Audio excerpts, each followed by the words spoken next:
Bueno, buenos días a mis queridos alumnos, todos los de la escuela, de canal. Les agradezco que pongan atención a este video. Es nuestra clase que lleva por título Las grandes enseñanzas de Jesús acerca de la oración. Vamos a iniciar con la lectura del Evangelio de Mateo, capítulo 18. Está ahí en su libro para quienes lo quieran leer. Es capítulo 18, versos del 2 al 8. Está en la página 33.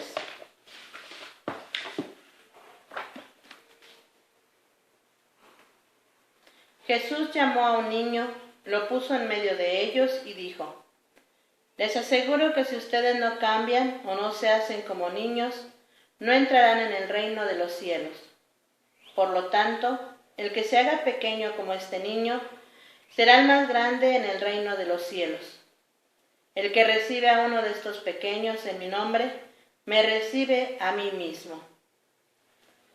Pero si alguien escandaliza a uno de estos pequeños que cree en mí, sería preferible para él que le ataran al cuello una piedra de moler y lo hundieran en el fondo del mar. Ay del mundo a causa de los escándalos. Es inevitable que existan, pero ay de aquel que los causa. Si tu mano o tu pie son para ti ocasión de pecado, córtalos y arrójalos lejos de ti, porque más te vale entrar en la vida manco o lisiado que ser arrojado con tus dos manos o tus dos pies en el fuego eterno. Palabra de Dios. Como ven, el lenguaje de esta Biblia es porque está hecha para los jóvenes, es la Biblia católica para jóvenes, pero nos aclara muy bien que necesitamos tener muchas cualidades, especialmente una, que es la sencillez, para poder entrar al reino de los cielos. En nuestro cuadro sinóptico que tenemos de síntesis ahí en el libro, en la página 32, dice que Jesús enseña actitudes para orar. O sea, no solamente como en el caso que Larrañaga nos da métodos para la oración, sino actitudes. Eso significa que es algo más de la persona en su sentir, en su vivir, en su actuar. Y nos pone aquí 1, 2, 3, 4 y 5 actitudes. La primera es tener fe, confianza, perseverancia, humildad y discreción. A veces te preguntará uno que para qué necesito más, o sea, casi siempre creemos que lo único que necesitamos para hacer la oración, pues es estar en un lugar especial, sentarnos o hincarnos, tal vez tener un canto, nuestra Biblia, y pensamos que eso es todo ya para la oración. Pero este tema nos amplía más el sentido y nos dice que fuera de ese momento íntimo debe haber actitudes y debe de haber estas cualidades. Y estas actitudes, por primero la fe, que nos indica que todo es posible para Dios. Y ahorita en este tiempo que estamos viviendo, pues más que nunca necesitamos sentir la presencia de Dios y canalizar nuestro sentido hacia la fe, ¿verdad? Sí, hay que cuidarnos, hay que tomar todas las actitudes físicas y sociales que se necesitan, pero siempre con un sentido de fe. Si no, no tiene se queda solamente en una acción de cuidarme para salvarme o para estar sano. Pero cuando yo digo que es porque yo reconozco que alguien me ha dado la vida y necesito cuidarla, entonces trasciende, se va hacia la fe. Luego dice que debemos tener la actitud de la confianza. Dice, Dios nos ama, escucha y conoce. O sea, Él sabe perfectamente cómo somos, quiénes somos, y no solamente externamente, sino en todo nuestro interior, en toda nuestra persona, pero así nos ama. A veces como que creemos que para que alguien nos escuche y nos valore, tendré que estar muy atento a nosotros. Pero en Dios se rompe ese sentido, porque a pesar de que nosotros no lo vemos, porque lo actuamos por la fe, a pesar de que no, por ejemplo, no pides la salud y mañana ya te llega, sino que es una acción de Dios que nos va enseñando, nos va acompañando y nos va haciendo sentir que nos ama. Pero hay que descubrirlo, o sea, necesitas esta actitud, la actitud de la confianza. Luego viene la actitud de la perseverancia. Dice, no renunciar ante las dificultades. Incluso podríamos pensar, bueno, como ya no podemos hacer todo lo que hacemos diariamente, como ya no hay tiempo para salir, comprar, pasear, caminar, bueno, entonces renunciamos a crecer en nuestra fe, crecer en nuestras relaciones, crecer. No, al contrario, es un momento de perseverar. Allí donde estamos, ahí es donde debemos dar ese testimonio de la perseverancia en Cristo, en nuestra fe. Luego viene la actitud de la humildad. Eso pues es para toda la vida, ¿no? Dice, Dios escucha a los humildes. Entonces es muy importante que nosotros tengamos esta actitud humilde, pedirle a Dios. Por ejemplo, cuando ustedes enviaron el video de los presidentes de los diferentes países, donde ellos humillan y hacen oración a Dios, pues en una actitud de, bueno, lo científico, lo técnico, lo económico ya está, y vemos que no hay una solución, no hay pues que podamos nosotros superar esto solos. Entonces pedimos a Dios que nos lleve hacia ese encuentro con Dios, que sea el que nos anime, nos ilumine y nos ayude. Luego viene una actitud muy bonita, muy importante, discreción. Dice, Jesús enseña la actitud de la discreción. A solas y en secreto, ahí está el Padre. Fíjense, nosotros, pues nos gustaría tal vez que vean que nosotros sí rezamos, o que nosotros sí hacemos oración, o que nosotros sí vemos la misa, o que nosotros sí vamos a misa. Pero nos pide Dios una actitud de discreción. Sí, hay que hacerlo, pero hay que hacerlo en el íntimo de nuestro corazón. Esto yo lo estoy así haciendo como un resumen en general, pero el libro nos va narrando paso por paso cada uno de los puntos. Primer punto, que es la oración, comunicación en confianza. Dice nuestro librito, durante la predicación Jesús nos dejó muchas enseñanzas acerca de la oración. No solo demostró lo que era la oración con hechos, sino que la explicó a través de parábolas. Y nos pone aquí Lucas 18, 1, 8, nos hace comparaciones, ejemplos y recomendaciones. Jesús nos enseñó también las principales características de la oración. Y dice que estas características, ya están aquí algunas enumeradas: la fe, la humildad, la confianza filial, la discreción y la perseverancia. Están en otro orden diferente a la síntesis. Y bueno, también nos hace la aclaración aquí en nuestro documento qué significa parábola. Y significa comparación, género literario utilizado por Jesús para anunciar el reino de Dios, su buena nueva. Luego viene el número 2, dice, sin fe no hay oración. Aquí nos dejan, vamos a ir viendo uno por uno de nuestros puntos. Sin fe no hay oración.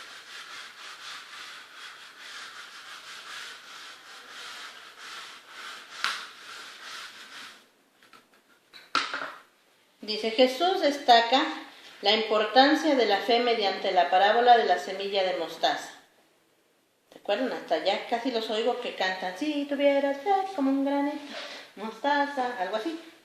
Se les aseguro que si tienen fe, no dudan. No solo harán lo que la higuera, sino que si dicen a esta montaña, quítate de ahí y arrójala al mar, así pasará. Y todo lo que pidan con fe en la oración, lo obtendrán. Si cuando pedimos debemos hacerlo con fe, hasta pensar que ya lo recibimos. Tal es la fuerza de la fe que todo es posible para quien cree, a pesar de las dificultades.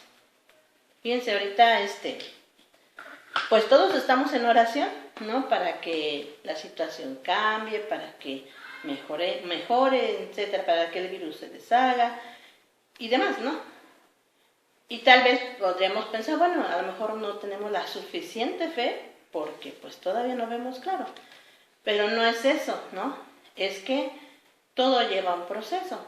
Toda enfermedad, todo bien o todo mal, lleva un proceso. Una persona para ser buena necesita llevar un proceso de formación, de crecimiento, de maduración para ser buena. Toda persona para estar enferma o ser mala también lleva un proceso. Entonces, eso es lo que tenemos que comprender cuando nosotros pedimos la salud, cuando nosotros pedimos un bien, que tenemos que poner los medios, que tenemos que dar ese camino para que se pueda llevar. Y sabemos que Dios nos lo va a permitir vivirlo, ¿no? Tenerlo, pero hay que pedirlo con fe. El número 3 dice, confiar en la bondad del Padre.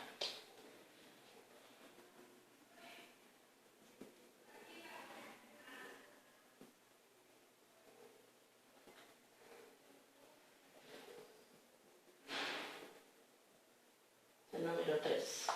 Para los que no tienen libro, pueden ir anotando. En el relato del amigo inoportuno, Jesús nos explica la importancia de orar confiados en la bondad del Padre. Y viene aquí el Evangelio de San Lucas 11:5. Supongamos que uno de ustedes tiene un amigo y acude a él a medianoche, diciendo, amigo, préstame 3 panes, porque ha venido a mi casa un amigo y no tengo nada que ofrecer. La narración continúa con una respuesta negativa hasta que posteriormente el amigo al que se le pide ayuda accede. Jesús termina diciendo, pues si ustedes, aun siendo malos, saben dar a sus hijos cosas buenas, cuanto más el Padre del cielo dará el Espíritu Santo a los que se lo pidan. Entonces Jesús nos deja ver a Dios como un Padre bueno, providente, y así nos inspira a orar con confianza en Él. Entonces, pues tenemos que seguir orando, porque sabemos que esa es la forma en la que nosotros vamos a recibir aquello que pedimos, con constancia, ¿verdad? El número 4 dice, la oración requiere perseverancia.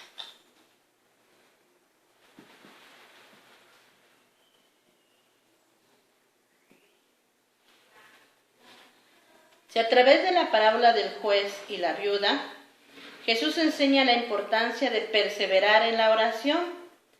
La viuda pedía insistentemente justicia y aunque el juez se negó durante algún tiempo, terminó cediendo. Con este pasaje Jesús nos invita a orar sin fallecer. San Pablo nos recuerda, oren en todo momento, den gracias por todo, pues esta es la voluntad de Dios con respecto a ustedes como cristianos. Oren en todo momento. ¿Se acuerdan que la última clase que tuvimos en el salón hablábamos de la liturgia de las horas?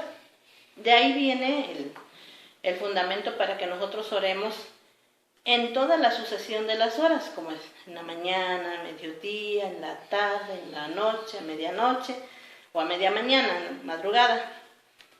Esa es la idea por la que la liturgia de las horas surge, ¿no? Es el fundamento, digamos, ¿no?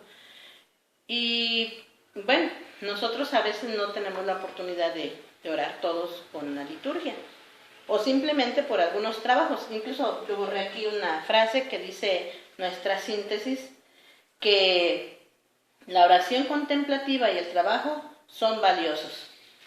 Entonces quiere decir que también dentro del trabajo o en las oportunidades que tenemos de trabajar en las horas que no podemos expresamente dedicarnos a la oración, también se pueden dedicar o ofrecer como oración a aquellos trabajos que realizamos, los sencillos o prácticamente, o aquellos trabajos que hacemos ya oficios, ¿no? Como quiero decir, una secretaria, un licenciado, un médico.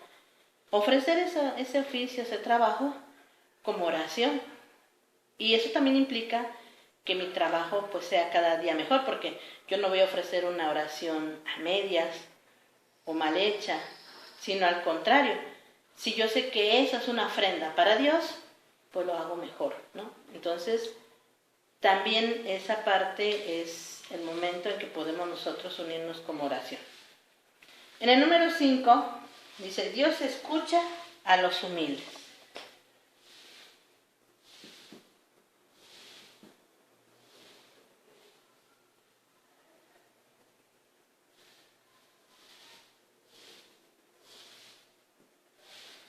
Y ahí pues sí tenemos que trabajarle todos. Todos, nadie está exento de buscar la forma de ser cada día más humilde o buscar la forma de ser humilde, ¿verdad? Si no tenemos ni un 1% de humildad, bueno, pues tenemos que empezar, porque dice aquí, Jesús menciona 2 ejemplos de oración. La del fariseo que ora diciendo, Dios mío, te doy gracias porque no soy como el resto de los hombres, ladrones, injustos, adúlteros, ni como ese que recauda impuestos para Roma. Y la del publicano, Dios mío, ten compasión de mí, que soy un pecador. Ante estas posturas Jesús afirma, les digo que el publicano, bajó a su casa reconciliado con Dios y el otro no, porque el que se engrandece será humillado, y el que se humilla será engrandecido. La oración del humilde es la que agrada a Dios y la que realmente justifica al cristiano. Pues ahí está una cuestionante, ¿verdad? Nos tendríamos que preguntar, ¿con cuánta humildad yo hago mi oración? O ya la hago diciendo, pues mira, ya necesito que me apoyes, que me ayudes, que me fortalezcas, pero pues yo ya tengo mucho tiempo en esto, ya tengo no sé cuántos años de estar en un grupo, ya sé rezar, ya me sé el rosario de memoria, me sé las lecturas, hasta los salmos ya me los sé casi sin abrir el libro, etc. Y no bajamos a esa humildad que necesitamos de que, bueno, tú eres grande, tú eres mi Dios, yo soy aquel que lo necesita, que te necesita, ¿no? Con esa confianza de que Él nos escucha, de que Él nos conoce, pero siempre buscando la forma de mejorar.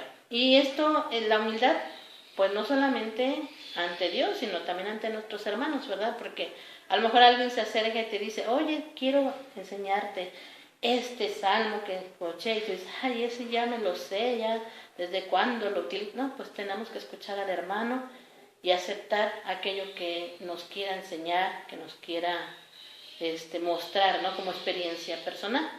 Y seguramente nosotros vamos a crecer más, tanto en conocimiento como trabajar la humildad. O incluso de la persona que no te gustaría recibir a lo mejor alguna palabra o un mensaje, tienes que aceptarlo, ¿no? Es como cuando dicen, a ver, alguien aquí puede hacer una lectura, y tú dices, ay, si yo soy el lector de mi parroquia, o sea, ¿cómo se le ocurre? No, pues a veces tenemos que ser humildes y ceder nuestro lugar a otros, a otras personas, etc. Entonces ahí tenemos que trabajar nuestra humildad. Entonces, bueno, ahí ese es nuestro trabajo.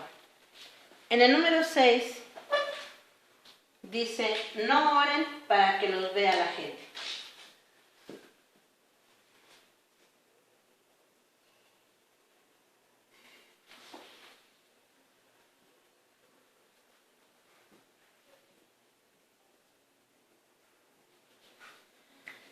Aquí hay dos cosas importantes que tenemos que pensar, porque por un lado está dar testimonio y por otro lado está que tenemos que ser discretos, ¿no? Porque dice aquí en la lectura de Mateo 6:5, cuando oren, no sean como los hipócritas, a quienes les gusta orar de pie en las sinagogas y en las esquinas de las plazas para que los vea la gente. En tiempos de Jesús había personas que asistían al templo solo para hacer alarde de sus prácticas religiosas, como el fariseo, pero no para orar y transformar sus vidas. Por eso Jesús dice, tú cuando ores, entra en tu habitación, cierra la puerta y ora a tu Padre que está en lo secreto. Y tu Padre que ve en lo secreto te recompensará. La persona que realmente ora lo refleja con su vida, más que con atraer la atención. Pues sí, puede ser que hagamos todas las oraciones o hagamos mucha oración o cumplamos con muchos requisitos de orar, ¿no? Pero si no hay esa transformación de vida, pues tendríamos que revisarnos qué es lo que está pasando, ¿no? Como a lo mejor no estamos poniendo toda la atención, no estamos viviendo el momento de la oración que nos transforme. Por ejemplo, yo digo que cuando nosotros vivimos la oración, quiero pensar la Eucaristía, si nosotros ahí ya hicimos el acto de penitencial, pedimos perdón, el acto, ya hicimos nuestro momento de ver a Jesús en el milagro de la transformación del cuerpo y la sangre. Y si salimos todavía insatisfechos porque creemos que Dios no nos oye, que Dios no está con nosotros, pues quiere decir que no coincide, ¿no? No puede ser.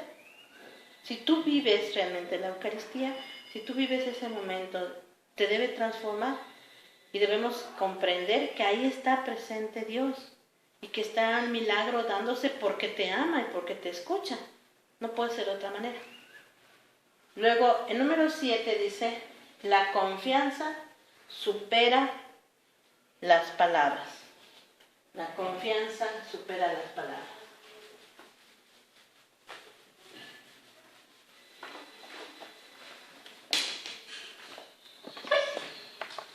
Número 7.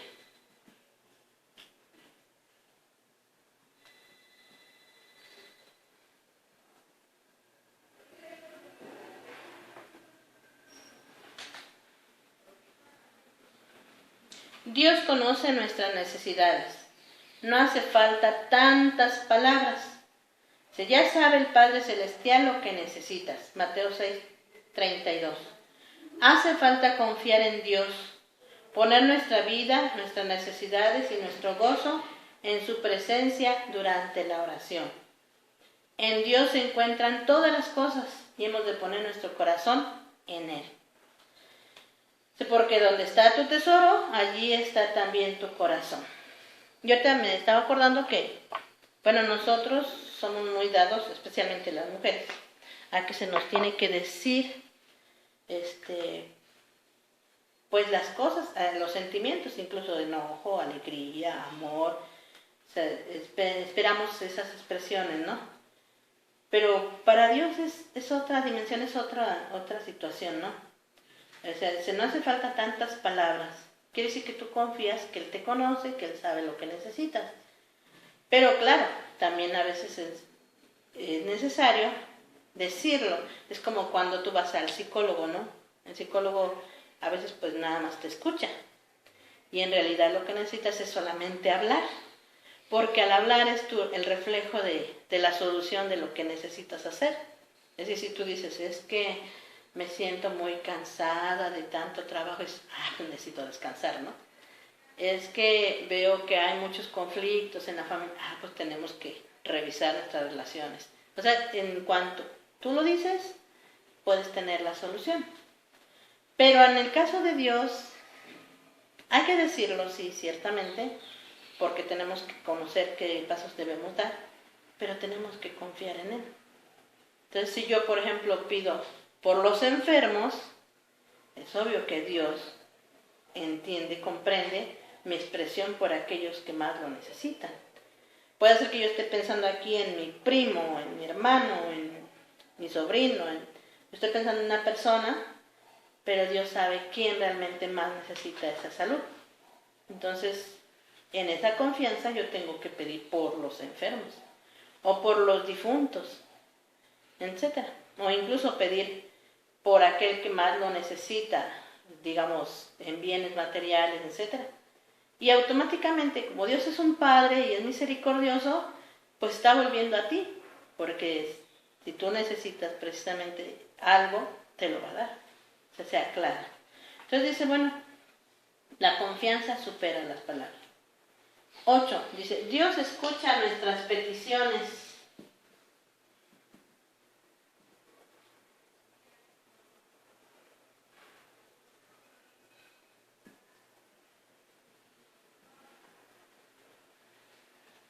Pedir es reconocerse necesitado, es lo que les decía anteriormente. Ser consciente de las propias limitaciones, saber que hay muchas cosas que escapan a nuestro alcance. Pero Dios, que es un Padre bueno y generoso, quiere que nos acerquemos a Él para pedir lo que necesitamos material o espiritualmente. Jesús nos lo transmite en estas palabras. Viene el Evangelio de Mateo 7, del 7 al 8. Pidan y Dios les dará, busquen y encontrarán, llamen y Dios les abrirá, porque todo el que pide, recibe, el que busca, encuentra, y al que llama, Dios le abre. Si Dios atiende nuestras peticiones, por Él somos enriquecidos, pero hay que solicitárselo y sobre todo reconocernos necesitados. Y ahí es donde entra nuestra actitud de humildad. Cuando tú pides, entonces es cuando te haces humilde, ¿verdad? Ahí viene la actitud. En el número 9 viene Marta y María, trabajo y oración.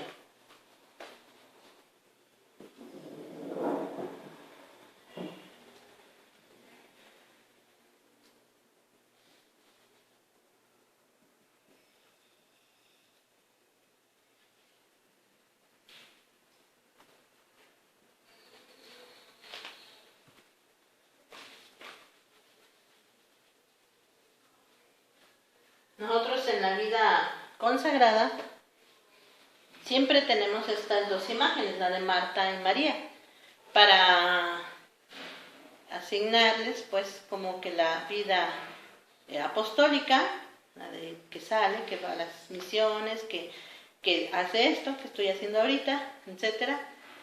Y la contemplativa, María, aquella que se sentó junto a Jesús y lo escuchó, simplemente lo contempló. Dice, la narración de Marta y María nos presenta los dos aspectos de la vida cristiana, la acción reflejada en Marta y la contemplación simbolizada en María. Mientras la primera se atarea con los quehaceres de la casa, Marta, la segunda se pone a los pies de Jesús para escuchar. Por eso Marta no tarda en afirmar, Señor, ¿no te importa que mi hermana me deje sola para servir? Dile que me ayude. A lo que Jesús respondió, andas inquieta y preocupada por muchas cosas, cuando en realidad solo una es necesaria. María ha elegido la mejor parte y nadie se la quitará. Jesús no dijo que lo que hacía Marta estuviera mal, sino que debía darse tiempo para estar con Él. La vida cristiana está llamada a equilibrar el tiempo para trabajar y orar. Entonces, las dos actitudes, las dos formas, pues son buenas, porque tenemos que tener parte contemplativa y parte apostólica o de trabajo, ¿no? Que sea también ofrecido pues para el mismo Jesús. No podrías tener un trabajo apostólico si no tienes una parte contemplativa, porque ¿qué les dices? O sea, ¿qué has visto? Tienes que mirar, tienes que contemplar, para poder platicar de lo contemplado, de lo que ves, de lo que sientes. Entonces, por eso es importante los dos. Nosotros en la vida consagrada, pues tenemos comunidades de vida apostólica, que somos nosotros, en nuestro caso, misioneras, de escuelas, de hospitales, etc. Y existe la vida contemplativa, ¿verdad? Que son las adoratrices, y ellas también tienen que trabajar en su casa, no nada más están redes y redes. juegan, estudian, barren, limpian y la oración.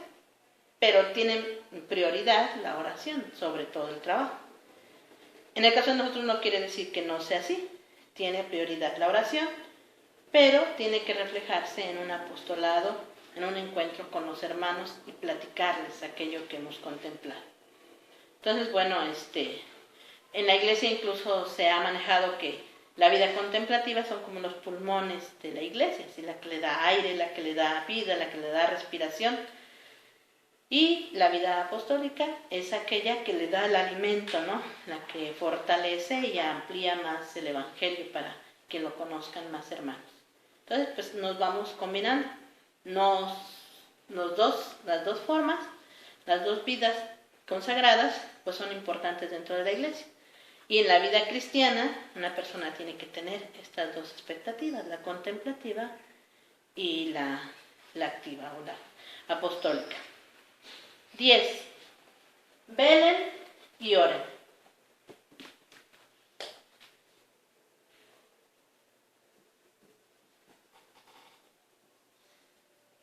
Este es el último puntito de nuestro tema.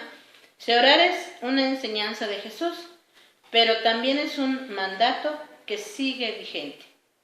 Marcos 14:38. Velen y oren para que puedan hacer frente a la prueba, pues el espíritu está bien dispuesto, pero la carne es débil.